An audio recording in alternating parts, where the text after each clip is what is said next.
Good morning, good evening, good afternoon, principles of management.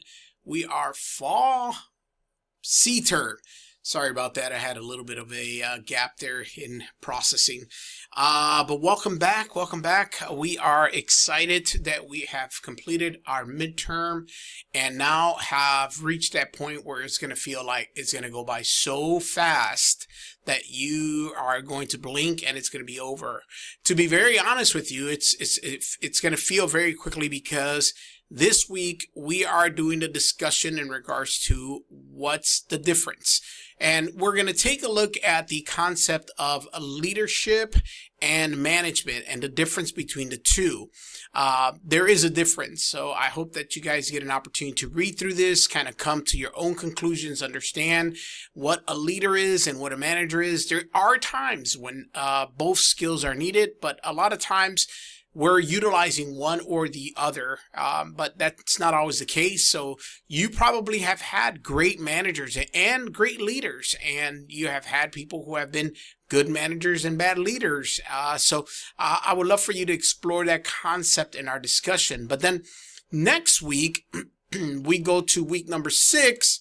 And week number 6 is interesting because it has my favorite discussion. And the discussion really deals with the concept of understanding our mission and our purpose statement. What are we doing this for? And I've included in there 2 videos. The first video is the video the discussion's about, and that video is Dr. Potash. And he essentially talks about the concept of having a dream and what his dreams are. And it's a great story. It's a great story. I won't tell you too much about it, but the reality is Dr. Potash, who worked for Carnegie Mellon, had a situation where he was going to die. So Carnegie Mellon had a lecture series called The Last Lecture. And the concept was for professors to be able to address the student body if this was the last opportunity they got to speak to them. And it's the last lecture, technically. But ironically, for Dr. Potash, because of his health conditions, this was his last lecture. Now, I saw this during my college years. I read this book, and it inspired me, and it helped me kind of put things together for myself. Especially as many of you know, I've gone through some major medical concerns as well. So it gave me an opportunity to reflect. And I think I've mentioned this to you in another video, but in one of my speech courses that I took when I was going through school, one of the assignments was to create your own obituary. And that was really an awakening moment for me because it allowed me to think, what do I want people to say about me when I'm no longer here? What do I want people to think of me when I am long gone? Well, not only my children, but the people who interacted with me. What's the legacy that I want to leave behind? And of course, if you were to ask me right now, and in the past, it was always, I would want to be a private success. I want to be able to know that my children loved me and cared, and they do. I'm not saying that they don't, and they do, but I did everything possible for them and for them to continue, because that's what I learned from my parents. But the next video, which is an acceptance speech that I did in 2019, I was awarded the State of Georgia Teacher of the Year. It's called Rick Perkins Teacher of the Year for the state of Georgia. It was a good experience, phenomenal thing, and it helped me, again, sort of regroup and recenter as to why I am here teaching. And I hope you've experienced some of that. I hope that I was an active participant for you. I wasn't just putting out information and letting you do it and giving you a grade. I hope that you felt my presence and essence in the class, that the discussions were curated for a purpose. So I'm not going to go too deep into it because this is only week number 5. And in this week, we talk about leadership and we talk about management. So I'm excited because then after that, guys, we are pretty much done. Week 7 technically is going to be fall under the Thanksgiving week, which we have no assignments due that day or that week. And then week 8, which is really our week 7 at work, will be your final week. And remember and keep in mind that your final is made up of questions from your weekly quizzes. So had one of our students say, once he realized that, then he's like, oh, I know what I need to do. And of course, you know, most of us, you know, kind of figure this out as we go along. It's interesting because I remember going through school and then graduating, especially when I got my MBA, and thinking like, oh, that was hard and difficult. But once you figure it out, once you figure out the system, once you figure out how this works, it becomes easier and easier and easier and easier for you.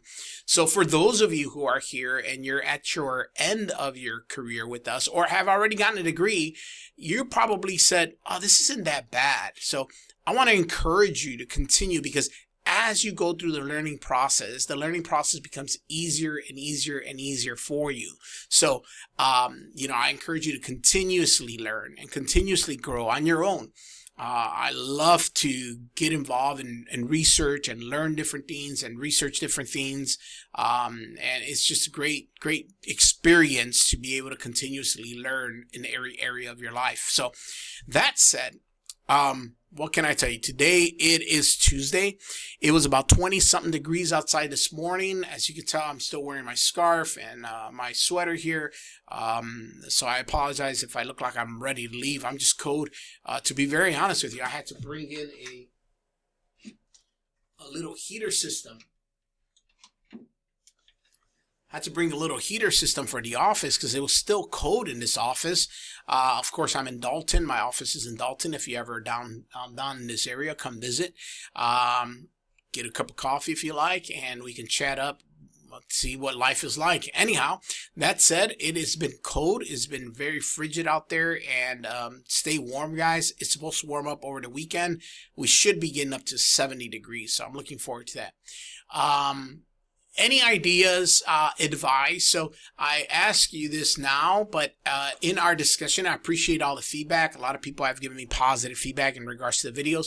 But give me if you were my advisor and you've gone through the process, you've gone through the system, what else can I add to this video, to this sort of format to make it more intriguing for students? Make it more accessible, make it more easier to understand, help students perform at top of their game. I've bought another microphone. Let me show it to you. I bought another microphone, which I'm going to try to utilize to invite guests, business leaders of our community, different people from different departments, to be able to share with you their experiences in the topics that we're talking about in business management. So give me your advice. Become my advisor for a second in our reply to this video. What do you think I can do? What do you think I can add? What elements can I put to these videos that would make it more intriguing, accessible, better formatted, whatever it is? Be kind. Of course, I'm not a professional podcaster, or I don't do great recordings. I don't edit my recordings. This is a one-shot deal. So, you know, all those things I probably won't take up too much time in. I'm not trying to go viral. I'm trying to make this more accessible to you. So if you can give me your advice, I would greatly appreciate it, especially because you've gone through this process. You know what it's like. You know what we're doing. That said, thank you guys for everything that you've done in this class. I appreciate it. Let me know if there's anything I can do for you. And if not, stay warm, stay hydrated, and be kind to one another. Take care, everyone. We'll see you next time.